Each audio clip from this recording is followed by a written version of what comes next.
Bienvenue pour la première vidéo d'une série de 7 vidéos qui vous sont offertes par le réseau de conseil conjugal et familial CANA.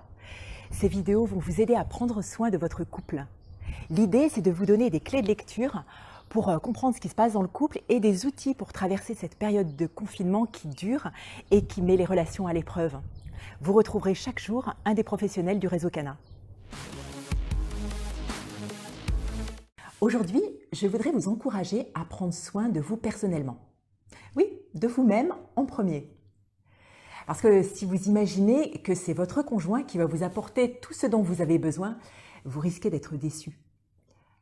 Alors il ne s'agit pas d'entrer dans une course au développement personnel auto-centré ou de fuir la relation, mais plutôt de vous déployer, de vous épanouir pour mieux aimer.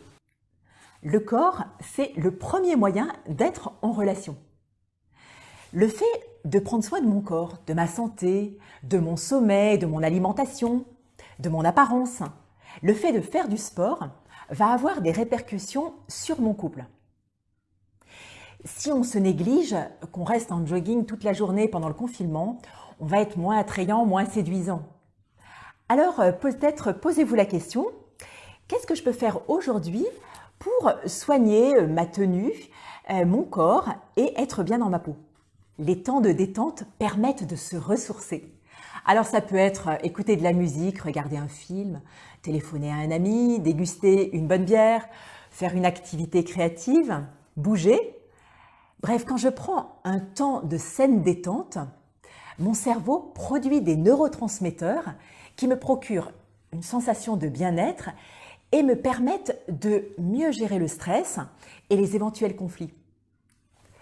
Alors un point de vigilance aussi, c'est la gestion des écrans. Personnellement, au début du confinement, je me suis jetée sur les réseaux sociaux et je me suis rendu compte que je me couchais de plus en plus tard et que je perdais énormément de temps. Alors peut-être une question à se poser, c'est quel est mon degré de liberté par rapport aux écrans? Et puis, quel choix je pose pour ma détente? Osez prendre des temps de solitude, dans un espace et à un moment que vous aurez négocié avec les autres membres de la famille. C'est important de se retrouver soi-même, de prier si on est croyant, de méditer, de lire, d'écouter des conférences. Tout ce qui va nourrir votre vie intérieure, votre dimension spirituelle et votre dimension intellectuelle va enrichir les échanges avec votre conjoint. Si vous attendez toujours que d'autres vous manifestent leur appréciation, vous encouragent, soient positifs, vous risquez d'être frustré.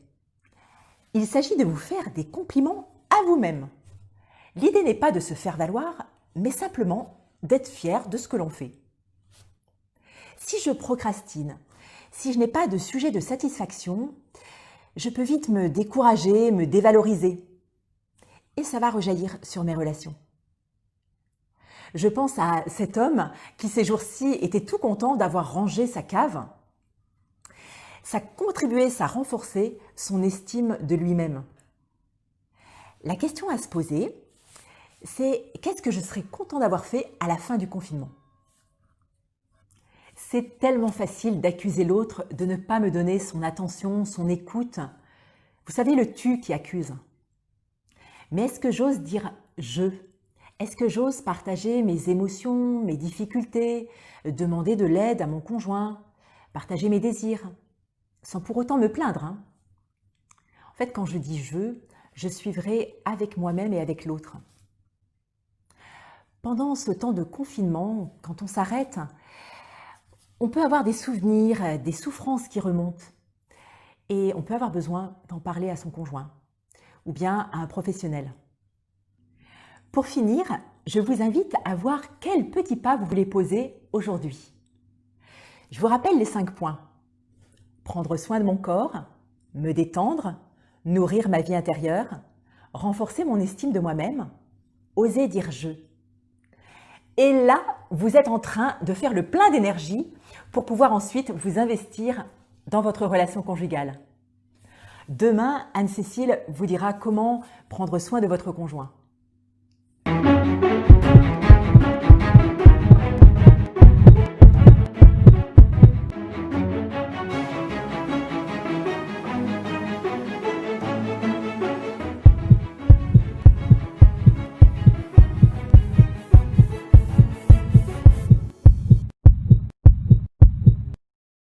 Psaume 112. Alléluia. Louez, serviteurs du Seigneur, louez le nom du Seigneur. Béni soit le nom du Seigneur, maintenant et pour les siècles des siècles. Du levant au couchant du soleil, loué soit le nom du Seigneur. Le Seigneur domine tous les peuples, sa gloire domine les cieux. Qui est semblable au Seigneur notre Dieu? Lui, il siège là-haut, mais il abaisse son regard vers le ciel et vers la terre. De la poussière, il relève le faible, il retire le pauvre de la cendre, pour qu'il siège parmi les princes de son peuple. Il installe en sa maison la femme stérile, heureuse femme, heureuse mère au milieu de ses fils. Gloire au Père et au Fils et au Saint-Esprit, pour les siècles des siècles. Amen. Garde à ton peuple sa joie, Seigneur, toi qui refais ses forces et sa jeunesse. Tu nous as rendu la dignité de fils de Dieu. Affermis-nous dans l'espérance de la résurrection. Que le Seigneur nous bénisse, qu'il nous garde de tout mal et nous conduise à la vie éternelle. Amen.